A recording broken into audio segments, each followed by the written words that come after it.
All right, well, happy Tuesday. We're here to talk to you today at Career View about resumes, do's and don'ts. So, some tips and tricks for your resume writing that we've gained over the years. So, Julie, do you want to talk about what you've kind of picked up on?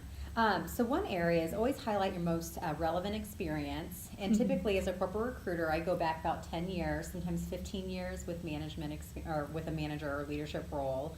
And those are just because that's the most relevant is kind of what we're honing in on. That's kind of, is it relevant to the position that we're looking to fill? And also, always optimize, think of our applicant tracking systems. So recruiters, I believe you guys use this as well. Yep. With technology, we can do special searches for keywords within resumes to see how closely it fits to the job description that we're recruiting for.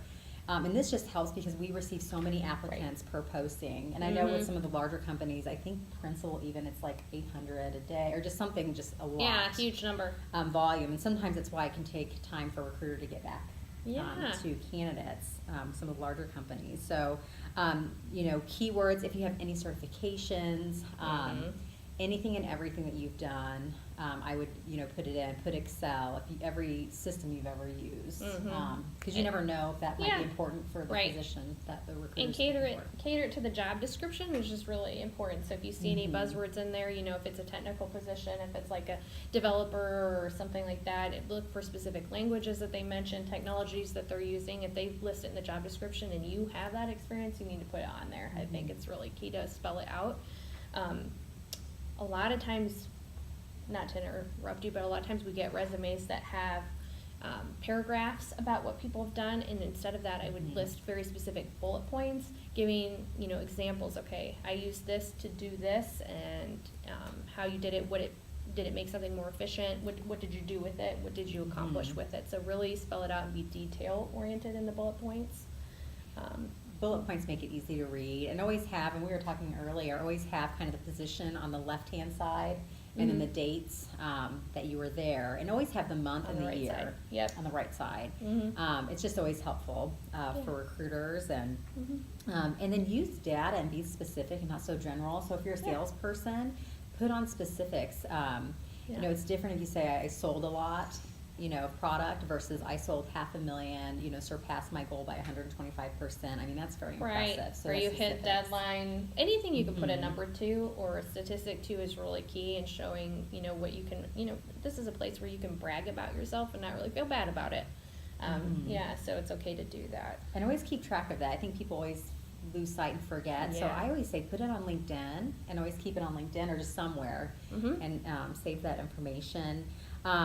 I think it's great to put volunteer or non-work experience. Yeah. It's great if you're, new graduate, but I don't know about hobbies. Yeah, I would leave hobbies off, but anything you're involved in the community and that kind of thing is okay. Volunteering is good. I think it shows how well-rounded you are as a person. And a lot of employers look for that. It might make you stand out versus the next candidate that you're up against. Format-wise, some other things about that. I mean, really, we're not looking for any kind of fancy lettering or font or color graphics on your page. I mean, unless you're a designer or something like that, that might be different. But for any other types of roles, we're really not looking for that fancy look. It's something that's just more clean, easy to read. That sort of thing. If you do have a LinkedIn account, which you should put a link to that. Or if you have, if you're, we use GitHub a lot for people that are in the technical world. If you have samples of your work, or you want to send links to, if you have your own blog or website, you can put that on there as well.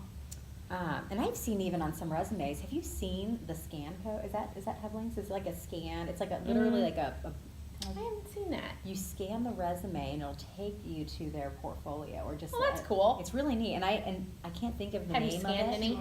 I have scanned QR. a couple. Is it cute? What is it? QR. Okay, that's really neat. I really like it, especially for the technical roles. That's and cool. just having it's just easy I have for not hiring seen managers, and I've seen it on a couple, so it's kind of up and coming. That's cool. I have actually never noticed that.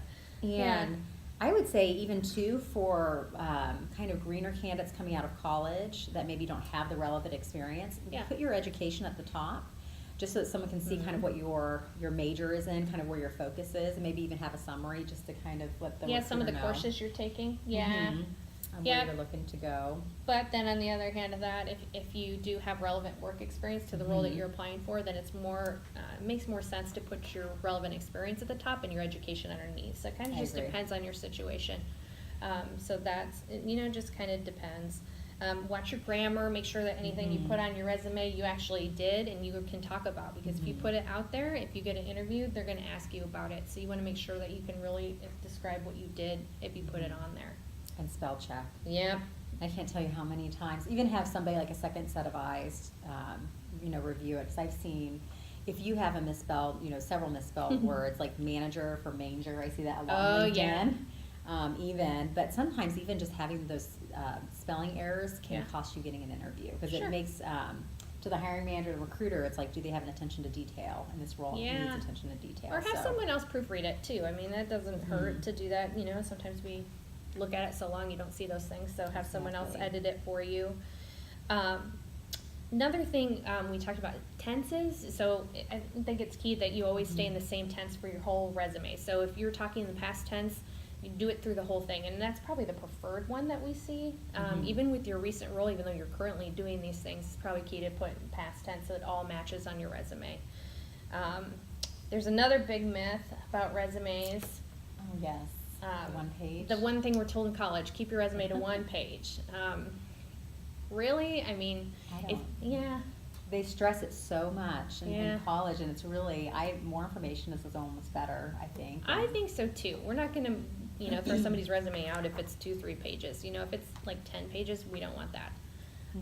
If it's 2 pages. Yeah, I mean, if you have 10, 15 years of experience, you're not gonna fit that to 1 or 2 No. pages. 4 or 5 is okay. Mhm. But, I mean, really in your bullet points, be detailed. And don't use the same bullet points in every single job. I see that too a lot. Like, you just copy what you put for one job to the next, Yeah, try to specify. But, I mean, those are kind of the main things I have. Yeah, I think those are the ones that jumped out at me the most. Yeah.